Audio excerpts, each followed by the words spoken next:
Hello, my name is Jody Nodell. You are Mr. James. Can I call you Devin? Good. Okay.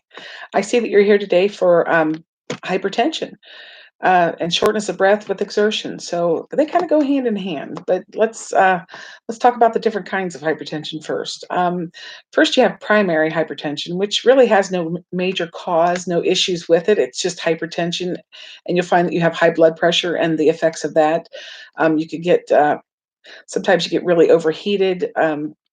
Sometimes people will even complain of anger, higher anger outbursts, things like that. You'll have some side effects with primary hypertension, but nothing compared to what you will with, say, secondary hypertension, which is usually caused by an underlying condition, basically uh, adrenal tumors, congenital heart defects, things like that. It's otherwise there's an illness that is prior to that is giving it it's causing it basically. The next is the or the complicated hypertension, which usually results from uncontrolled hypertension, which is what you have right now. Is You have primary hypertension, but it's not controlled. We need to get that under control with your diet and exercise, and of course medications as needed. But complicated hypertension results from uncontrolled hypertension, which will lead to a heart attack, an aneurysm, stroke, kidney failure, vision loss, memory loss, even dementia. So we need to work on this. A lot of causes of hypertension basically are like age, race, family history, obesity, lack of exercise, smoking, eating too much salt, potassium in one's diet, drinking alcohol, and high stress and chronic conditions mentioned above. Okay. You are at a higher risk because you're African American. You're 40 years old. That may put you at higher risk as well. And your family history puts you at high risk. So we need to talk about the things that we can do to lower your risks, which includes a good diet. I know that being a cop, driving around all the time, you probably do a lot of eating out. Well, that's not good, of course, because the carbs, the preservatives, the high salt content, you want to try to eat a lower salt in your diet. You want to lower your salt.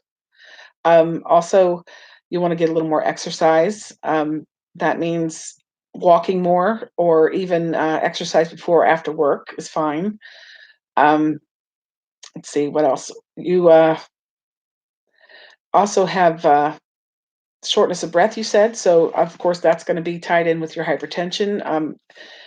The hypertension is basically the pressure of the blood going up against your arterial wall.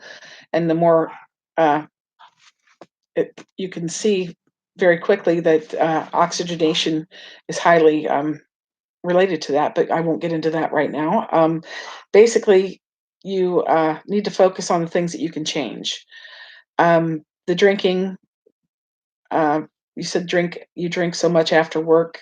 Your best bet is to either stop drinking or limit your drinks to one time a week, or even one beer after work every day instead of several a day. Okay. Um, let's see. Stress is going to come along with your job. Obviously, it's a high stress job, just like nursing would be. Um, so what you need to do is basically determine what is important to you and focus on that, not the stress of other things that you can't control. Um, you could probably see a counselor and speak to someone about that. They would be, I mean, more than happy to help you figure out how to reduce your stress. Um, and there are several books out there that can tell you the same. But uh, really, that's all I have to tell you. If there's anything else I can do for you, let me know. If you have any more questions, please just let me know. Thank you. You suck.